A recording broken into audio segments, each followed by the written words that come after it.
Wrapping up the page layout menu. We have discussed about the page layout menu for a long time.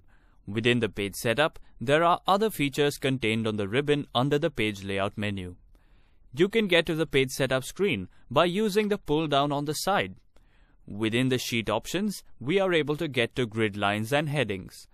Notice the sheet options also corresponds to sheet on the page setup menu. You will also see the same thing when we get to our margins. I have the ability to set the margins right within the page setup. You can find it on the ribbon, also where you can find the most commonly used margin settings. Notice you can see the last custom setting. If I want to do another setting for margin, I can go to the custom margin. Once again, it opens the same page setup window for me.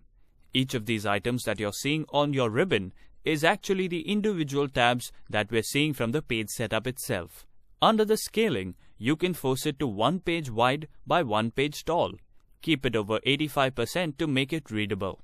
Also remember, in page setup, on the bottom of the screen, you have an options button. That options button will take you directly to your printer so that you can choose even more components that work with the printing of your document.